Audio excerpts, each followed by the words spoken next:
Good morning. My name is Brianna, and today I'll be presenting my project called Aspect TD, which is labeled under the robotics category.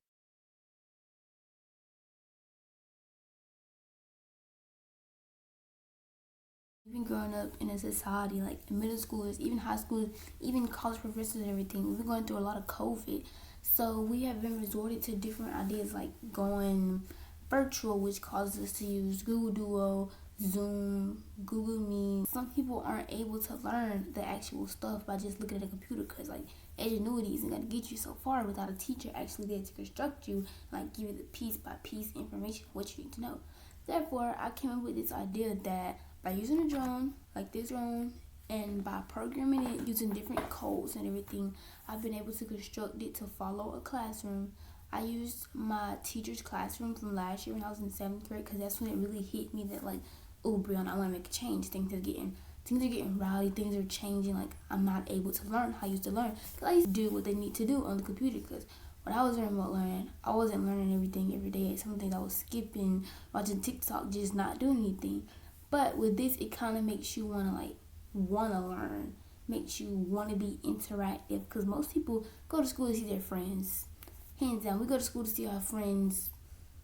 Like it's the society that makes us want to learn, and without the society and the people in the classroom interacting, you don't want to go. So I've used a drone, and by constructing it by a 4x4 classroom, which is like a four-wall, three-dimensional classroom, I constructed codes, agendas, and learning lessons to help teachers and students be able to access the information online. So I don't know if you can see it or not, but this right here is my drone. This is my backup one. I lost my first one unexpectedly. I have no idea where it is. So inside of here is where like it all happened. So here you can see like all my codes and everything. This is my first code. It really wasn't like a good code. It was just something that I wanted to see, like if it'll work. Let me see. So first, I started off with the first up above the first tallest person because that would make the most sense with the drone. Like the first tallest person, so it gets all the views. Like if I was the tallest person, which I know I'm not, I will make sure that the drone crosses over me by 2.4 feet, which is able to access all the learning. Then the teachers would be in their desk, and up the teaching on the viewboard, it would get to see everything. So this code is just like the example code that I created in the beginning. To like see like, ooh, what if I do this? What if I do this? It had a lot of flaws because when you're doing drones, I use something called drone blocks. It was alright because like it was like free and everything, like the cheapest, better way. But not always. I ended up having to resort to some other resources. So this one just did like up above the tallest seated person, 60 inches, which is 5 feet. The tallest person in this class was like 5'8". So I needed 60 feet. Then if I needed to average some more, I would just like keep the drone coming up because I programmed it using Tello, which Tello lets you do it with your hands, but drone box lets you do it coded and not having to do it. So after it went above the tallest person, it went forward by 16 feet, which is like 192. So the drone would start off 60, go up to 192 to reach the median level of the classroom. The classroom was very tall or something. Then I yawned. So this is like where I really got confused in the first. This is what really messed me up in the beginning. Because when you yawn, this means that this camera angle is gonna. Well, I got the camera to yawn right, which is right. So it yawn this way. But when you're trying to go back to the code, it's gonna turn. It's not gonna. So when you're expecting to yawn, like can use like using Scratch or something, when I yawn, you start in the middle, then you turn to the angle, which I chose 90 degrees right, then it would turn back. But with the app that I used to code it, it wouldn't always go back. So I would go forward this way, then it would go this way, and it wouldn't work like that. So it would always like hit something. This is the second drone I had bought because like not really 30 seconds, but like 3.34 seconds, I think. And then you start back it again. You just turn, then it'll turn, and bah. So after that, I went right 96 and I hovered. Hovered is something that also caught me because when you're hovering, you're expecting it to like hover.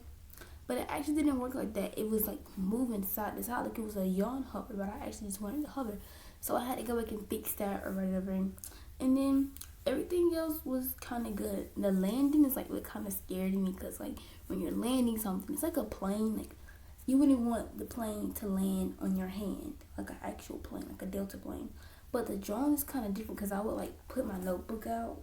Like this notebook has been through so much. I would put the notebook out, and the drone, I programmed the drone to land on the object closest. And it would go like that, and it would keep recording. And it was very cool. Yeah, and that's how that code didn't work. The next code, so like, this is a notebook. I got like different pages. First was the first code. Then it was my inspiration. I already spoke on that or whatever. But I used Miss Randall's after school class to act like a proxy for actual classroom, and I was able to present how student learning is possible, and we'll see that video later.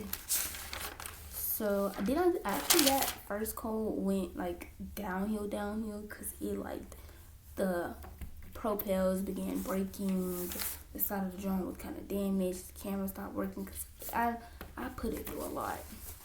I went on this research app called dev.dronebox.io. It's an app that lets you, well, it's not an app, it's online. You can use it online instead of downloading the Dronebox app, which I use to program the Tello. You can use this online platform that'll help you figure out, it gives you a drone stimulation. I'm going to insert a clip right here. So it gives you a drone stimulation that helps you actually see what your drone is going to do when you act it out. So that kind of helped a lot. It helped me to realize that the yawning problem was when you yawn, it's not going to turn back and the whole code stops working. That's why it gives you 30 seconds. So then after that, I analyzed the code and I created another one. I didn't really input this one in because I was like, yeah, this one's going to work. But it actually didn't turn out this way. It actually had a couple of flaws. So the code was take off. Then I put the repeat block thingy, and it was going to take photo, flip to. Flip 2 is when you go over, and you'll turn to the, it always turns to the left. If you flip 2, it's left, flip 1 is right.